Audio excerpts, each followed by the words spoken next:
Oke, saya yakin jasa-jasa saya punya hati nurani untuk dalam penanganan perkara anak. Carikan kepentingan terbaik untuk anak.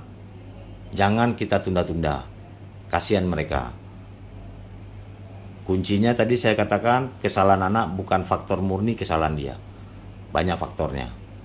Oke, Arsi ya. Ya Bapak, terima kasih. Oke. Siapa lagi? Bu Fariza tadi saya lihat.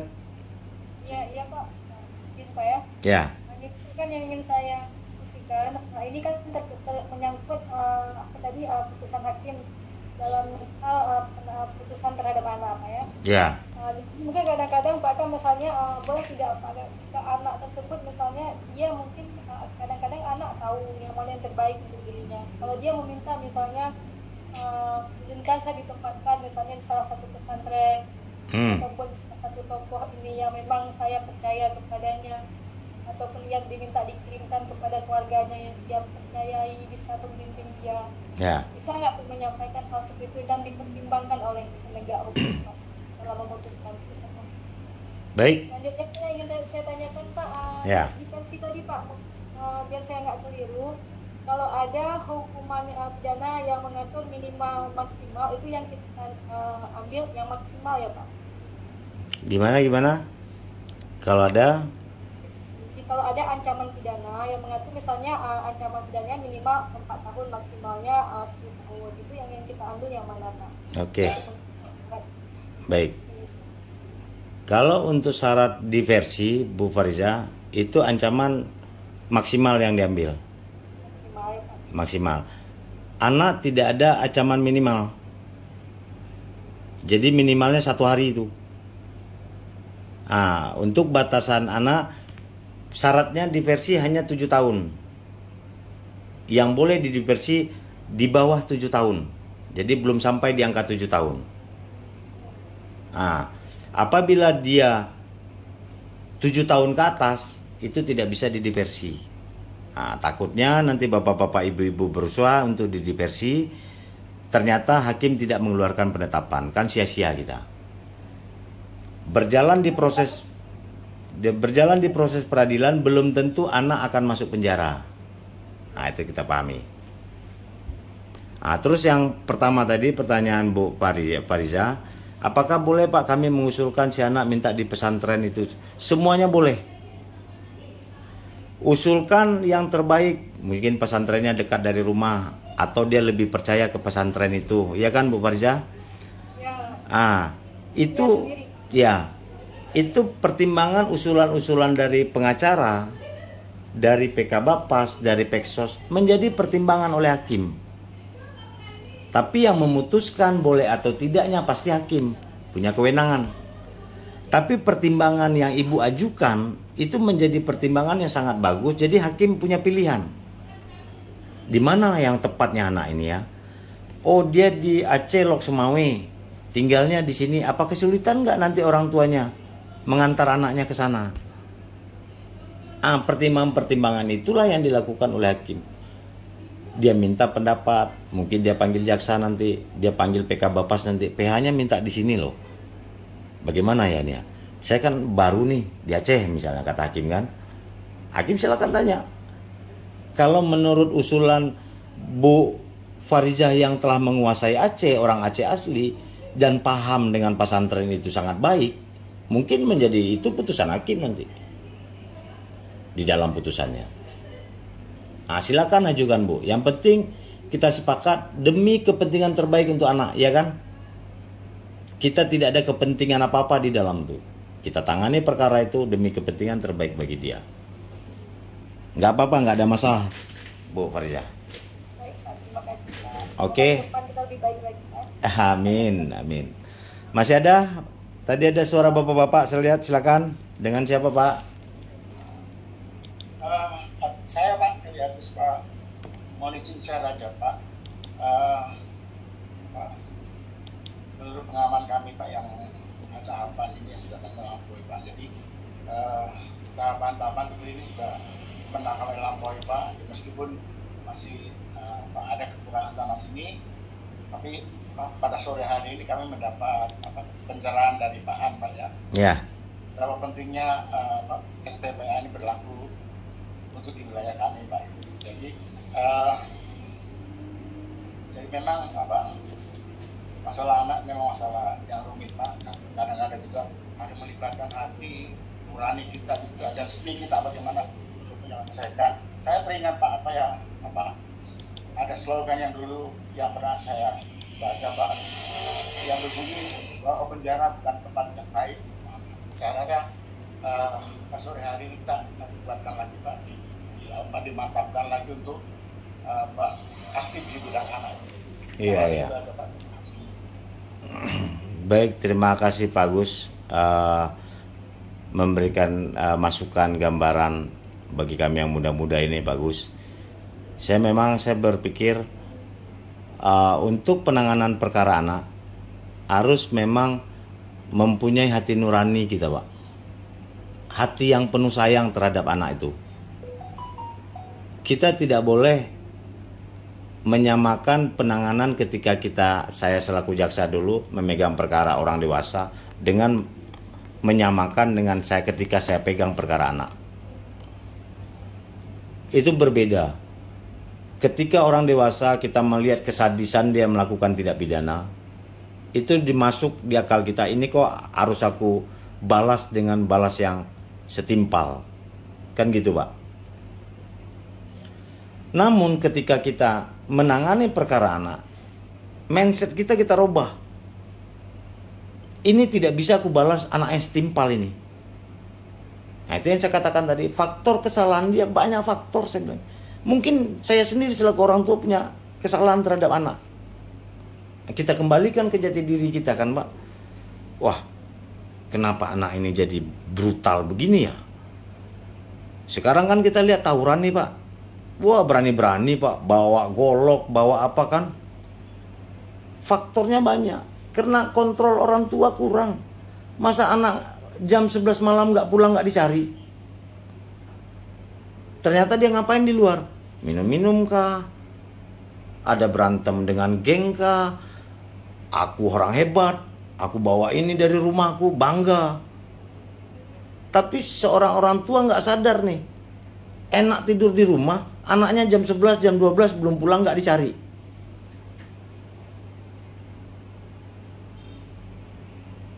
Minimal kalau anak sudah pakai handphone anak tuh, nak di mana nak? Pulang nak. Sekali dua kali orang tua nggak nanya katanya.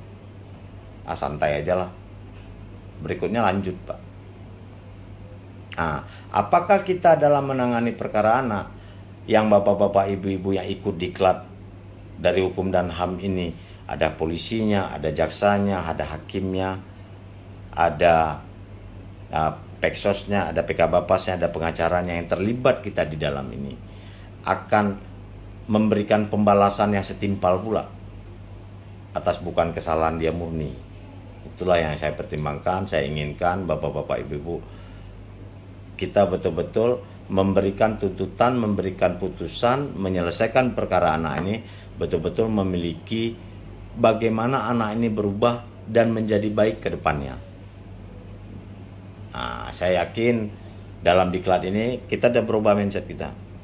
Ego sektoral kita lepaskan, duduk bersama, carikan solusi. PK Bapak silakan kontak jaksa, jangan malu-malu. Telepon jaksanya, telepon hakimnya. Bukan mengintervensi, tetapi mencarikan solusi farmasi yang terbaik untuk anak. Nah, kalau itu kita udah duduk bisa bersama, lakukan coffee morning biasa itu. Minta jasa traktir. Bu jasa traktir dong, kami coffee morning saat ini. Oh, di mana? Nanti minta Pak Hakim, Bu Hakim, coffee morning di sini gantian. Apakah kalau untuk membicarakan itu tidak apa di luar, Pak. Tapi kalau mendiversi itu wajib hukumnya di kantor. Di kantor kepolisian dia ada hanya tiga tuh, Pak ya. Di kepolisian, di kejaksaan, di pengadilan. Itu tempat diversi. Tapi kalau koordinasi membicarakan masalah anak, silakan kopi morning di KP mana, Bapak. Yang penting ada yang traktir. Ya, ada rezeki jaksanya, ada rezeki penyidiknya. cair suasana itu, Pak. Jadi ketika musyawarah diversi dilakukan, tidak kaku lagi. Kita udah tahu planningnya, kalau gagal si korban terlalu minta tinggi, ini kita mainkan, ini kita. Jadi kita nggak di bolanya, Pak. Kita yang ngatur pengendalian musyawarah diversi itu. Mudah-mudahan itu bisa diwujudkan. Oke, Pak Eli, terima kasih, Pak Eli Agus. Ya, mungkin ada lagi? Izin Pak. Ya. Dari? Ya Pak, dari Samson Pak, Peradi. Peradi mana, Bu Samson? Peradi Palu Pak. Palu. Oh, bagaimana Palu? Panas Pak. Panas ya. Wakil wali kotanya siapa lagi Palu? Pak Hidayat. Oh wakilnya Bapak. Kalau dulu Pasa.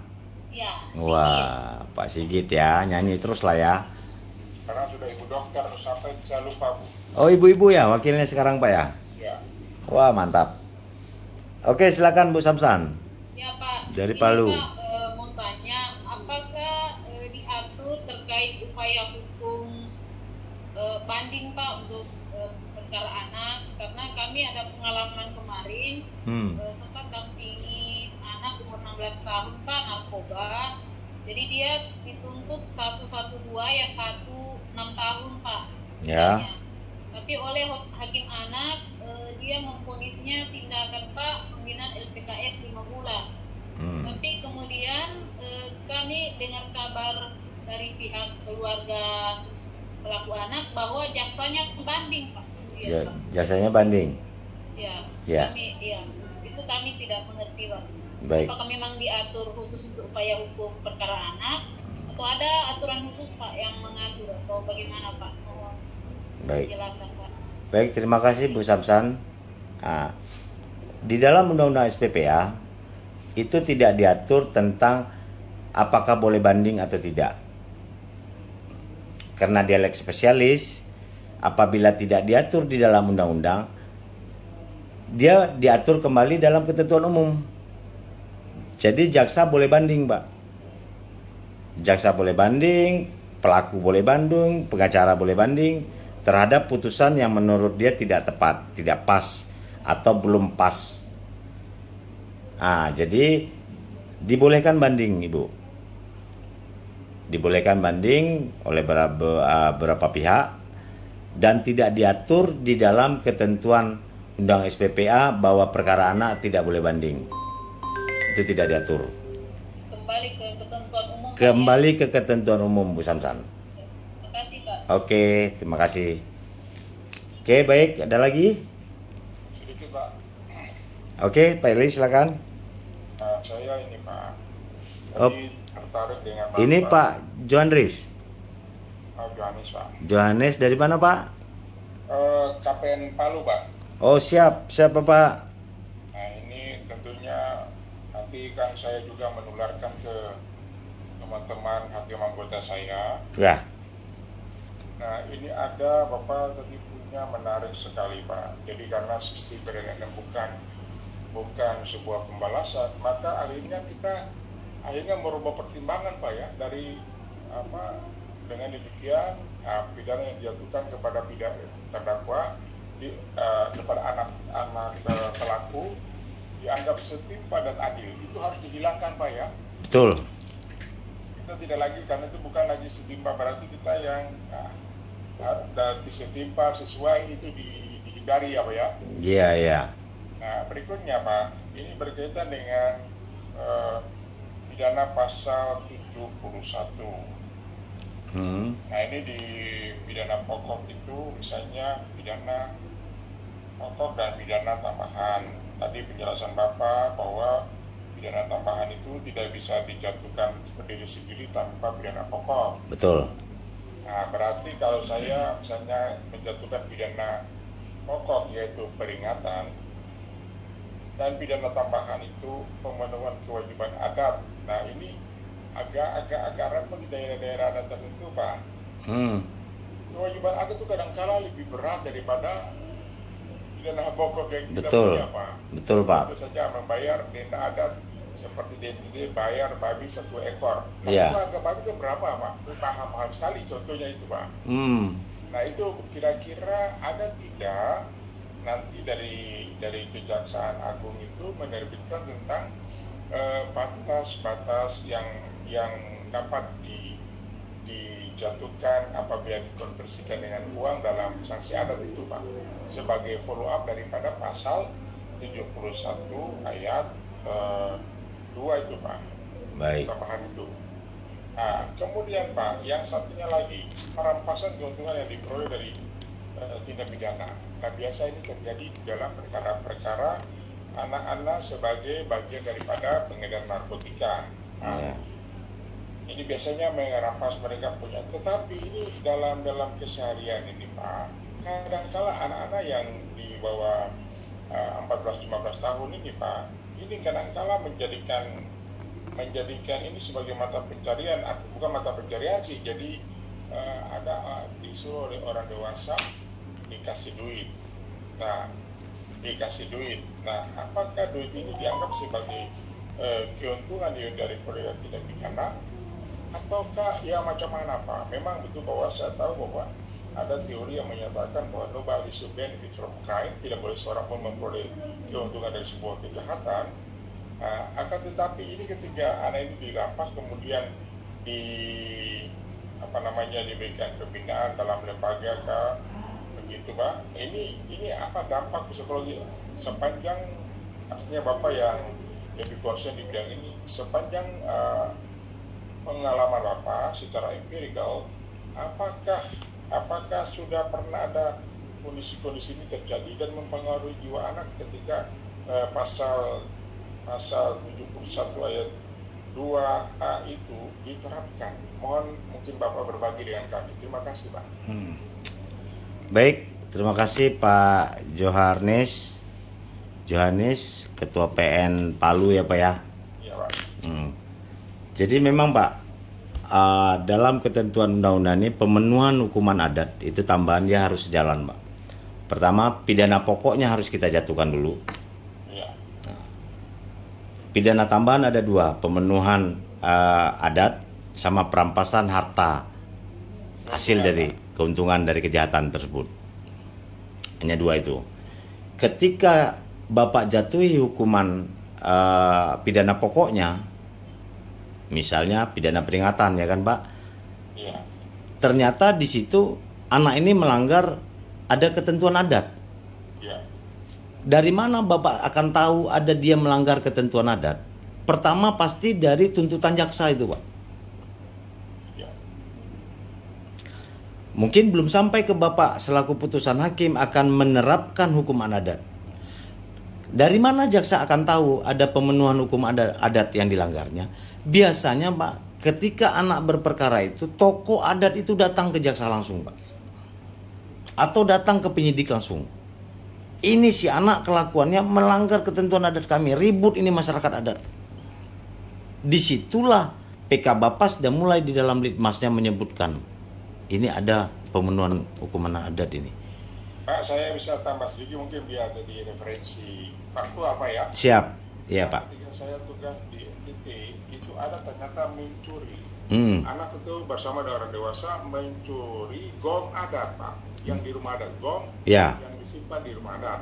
Oke. Nah, setelah kan otomatis kan itu kepada datang ada persyaratan, tapi memang itu tidak kita khususkan, tapi ini berkaitan dengan ada pasal ancaman yang ini, jadi saya koneksikan dia saja sebagai sebuah gambaran, siapa tahu kita menemukan hal di kemudian hari. Iya. Nah, kemudian ada salah satu aturan adat di mana mereka harus memulihkan kondisi gong itu sebagai adat sepanjangan leluhur mana mereka, jadi mereka harus ada buat adat. Nah, harus buat adat ini ya, kemudian yang disebut sebagai, saya teringat ini denda adat ini Pak. Nah, bisa denda adat itu kan sana mahal, contohnya tinggi ya, babi ya, arak-arakan agar supaya gong adat itu harus dipotong sapi 1 ekor dan babi 1 ekor dan ayam sekian ekor. Nah, besar biayanya Pak ya. Repot Pak ini, jadi kira-kira makanya saya tanya gini, kira-kira dari Kejagung nanti menerbitkan aturan toleransi yang bagaimana untuk denda adat itu Pak. Iya. Makasih Pak. Baik Pak Johannes. Jadi gini Pak Johannes, ketika jaksa akan menuntut adanya pemenuhan hukum adat, itu jaksa tersebut harus mengetahui dulu apa sanksinya. Dia diskusi dulu Pak dengan pemuka adat tersebut, dengan tokoh adat tersebut. Jangan hanya semua permintaan adat itu dikabulkan atau masukkan dalam tuntutan jaksa. Nah, itulah makanya membahayakan nggak kepada kesehatannya atau membahayakan nggak kepada keuangan keluarganya. Percuma orang dituntut tetapi dia tidak bisa menyelesaikan. Nah, jaksa harus paham dulu itu. Nanti ketika jaksa udah paham itu, dia berani mengajukan tuntutan tambahan itu Pak. Itu pun jaksa yang hebatnya dia langsung koordinasi sama hakim Pak. Sebelum rentutnya itu di ACC. Bicarakan dulu sama hakimnya. Misalnya Pak Johanis selaku ketua PN-nya memegang perkara itu langsung misalnya kan. Pak Johanis mungkin akan menerima langkah jaksa itu koordinasi, Pak saya mau lapor Pak Kajari pesan ini atau kasih pidum begini Pak. Masyarakat adat udah ngamuk Pak di bawah. Kita melihat nih riak masyarakat adat, ya kan Pak? Apa langkah kita Pak? Dia harus cari kerbau, cari babi, cari ayam. Biayanya ini anak nggak sanggup Pak. Saya selaku eksekutor nanti bagaimana menghadirkan ke tokoh masyarakat Pak? Apa nggak dicincang ini anak ini nanti? Pertimbangan-pertimbangan itulah Pak yang perlu dikoordinasikan dengan baik. Mungkin dengan jaksanya yang masih muda, Pak Johanis selaku ketua PN di situ, mungkin suara Pak Johanis mungkin lebih didengar oleh tokoh masyarakat. Undang mereka Pak. Saya akan putus perkara ini, tapi mungkinkah anak ini harus dibebani dengan syarat hukum adat yang cukup tinggi? Tolong pertimbangkan. Saya yakin dimanapun kita berada tugas Pak, yang namanya hukum adat pasti mengikuti perkembangan zaman. Itu pasti, itu nilai dari hukum adat. Setiap hukum adat pasti mengikuti zaman, perkembangan masyarakat adat. Tidak akan mungkin hukum adat selalu ketinggalan di dalam perkembangan hukum adat. Nah, sisi-sisi itu selaku kita mungkin kayak ketua PN, Bapak yang memegang perkara itu mungkin lebih didengar oleh tokoh adat. Jaksa udah lapor saya, ternyata sanksinya cukup berat. Bisa nggak sanksi yang ini aja dia dikabulkan? Saya akan putus perkara ini, biar jaksa mengeksekusi. Tetapi kalau semua syarat harus terpenuhi, saya sanggup si anak ini tidak akan bisa. Akan bertentangan nggak Pak putusan kita dengan hukum adat? Pasti itu Pak. Kalau semua syarat itu tuh harus dilaksanakan oleh anak yang tidak mampu apa-apa keluarganya. Harus beli kerbau, harus beli babi, harus beli ayam, harus makan bersama 3 hari 3 malam. Wah itu saya bilang kan, hukum adat pasti mengikuti nilai-nilai yang tumbuh di masyarakat Pak. Di mana aja hukum adatnya, dia tidak boleh tinggal. Nah mudah-mudahan Pak Johanis di Palu kita masalah hukum adat cukup kuat. Terus Kejaksaan Agung pasti belum bisa mengeluarkan bagaimana ketentuan batasan berapa biaya yang harus diapakan. Karena adat istiadat di Indonesia berbeda-beda Pak. Iya Pak. Nggak bisa ditentukan di Minang seperti ini, di Palu seperti ini, di Papua. Namun pasti Kejaksaan Agung memberikan kepada jajarannya untuk mencermati bagaimana perkembangan adat ketika kamu tugas di sana. Nah, cepat harus menyesuaikan itu Pak. Harma humanis dan harus mengedepankan hati nurani. Itu perintah pimpinan. Karena humanis dan hati nurani itu tidak ada di dalam buku kata beliau Pak. Memang betul Pak. Itu tidak ada di diklat PPJ, di diklat jaksa itu nggak ada. Tetapi adanya di dalam hati kita. Ketika kita melaksanakan di lapangan, ambillah sikap dengan penuh dengan hati nurani. Jadi kalau saya dulu Pak sebagai jaksa, kalau waktu itu masih sidang-sidang itu tuh Pak di Tanjung Pinang, di Tanjung Balai, Tanjung itu. Hakim itu sama saya anggap sebagai orang tua saya Pak, tempat saya mengadu. Ketika hati nurani saya mau menuntut, 3 hari sebelum saya tuntut, apalagi tuntutan hukuman mati, hukuman 15 tahun, itu nggak tidur mata saya Pak. 3 hari sebelum saya tuntut, saya ajukan rentut nggak tidur saya. Bagaimana saya bisa tidur tenang? Saya bertanya dulu Pak ke majelisnya, ke ketua hakimnya, hakim ketuanya Pak. Pak, aku nggak tidur nih Pak. Berapa bagus kita tuntut ya Pak? Hakim bingung. Kok nuntut nanya sama kami? Kami kan hanya putus. Itulah Pak, minta kekuatan kepada orang tua karena kami hanya bisa menuntut. Hakimlah yang menentukan betul nggak tuntutan Anda atau tidak penilaiannya. Nah itu saya sering lakukan. Saya sharing, nggak malu saya bertanya. Terus nanti saya mungkin akan bicara, Anjaya sampai Kajari ditanya, kamu kok nuntut dia 15 tahun kenapa? Saya udah sharing Pak, saya sharing sama hakim, kayaknya memang 15 tahun yang pas Pak. Jadi telepati kita pun udah sama-sama sejalan. Yakinlah hakim Kajari langsung meneken, setuju rentut 15 tahun. Enak kan Pak dalam kerja kita seperti itu? Keraguan-raguan kita diyakinkan oleh si pemutus perkara. Mungkin hakim menilai ini harus bebas Pak Anjaya. Saya harus balik lagi ke kantor. Pak kayaknya bebas nih Pak. Karena menurut hakim sisi yang dilihat ini Pak. Menjadi pertimbangan. Nggak menutup kemungkinan Kajari juga kopi morning sama ketua PN. Atau duduk kopi di mana. Pak masa bebas juga. Pertimbangan ini. Bukan intervensi atau dia, tetapi mencari formasi yang paling bagus. Iya enggak Pak Janis? Betul sekali, Pak. Mudah-mudahan jasa-jasa yang baru-baru yang masih muda-muda itu juga dilakukan. Jadikan itu orang tua kita. Jangan malu. Hakim itu.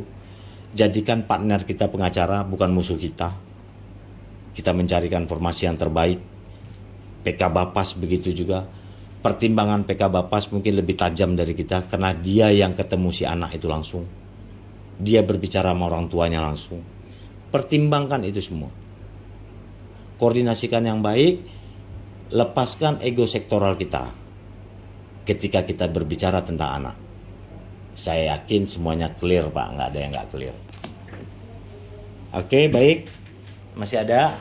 Kami dari Palu Pak sudah mulai ancang-ancang kalau boleh habis pendidikan ini, pelatihan ini kita mau mencoba untuk kopi morning untuk menyatukan antara pengadilan, kejaksaan, Polres, terus dengan Bapas, Lansos, itu semua Pak. Kalau boleh supaya ya selama ini kan memang kita ini berada pada ego sektoral sendiri Pak. betul. Ini di SPPA ini merubah tatanan.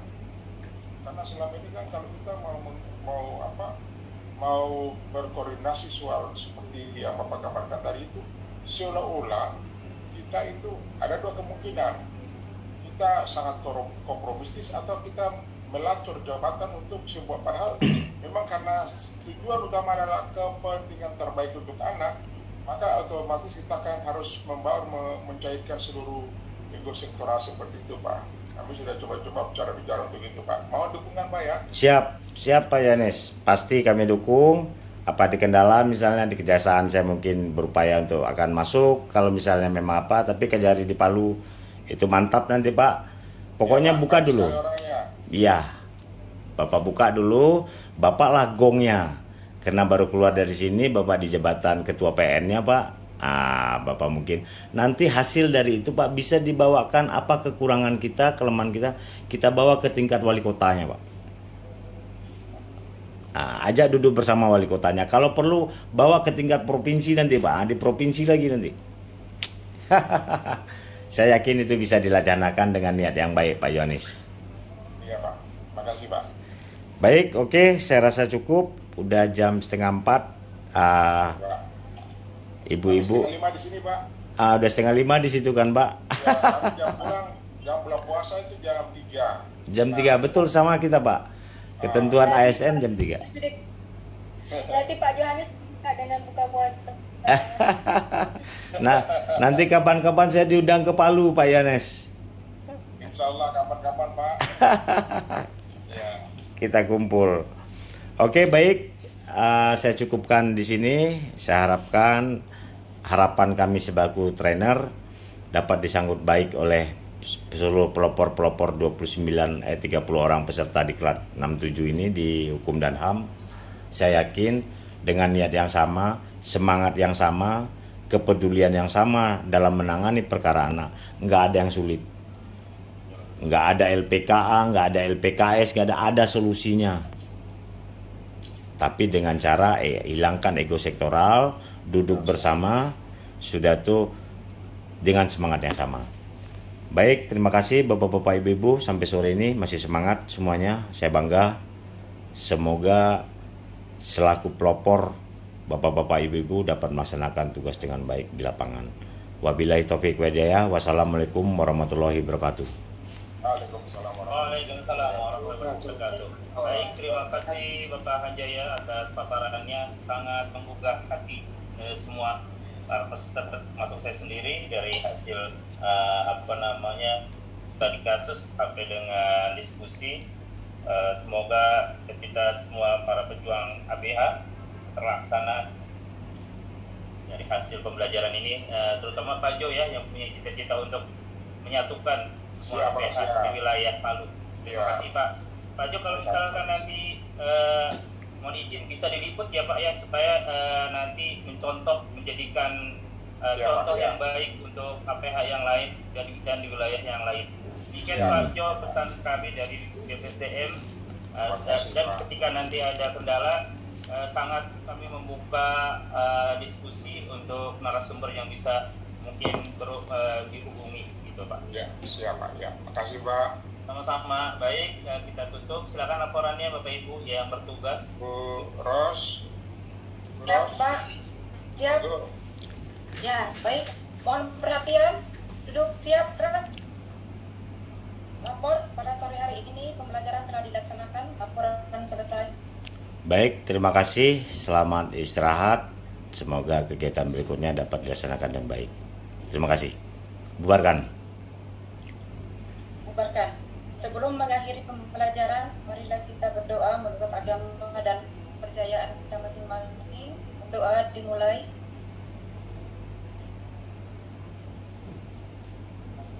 Selesai.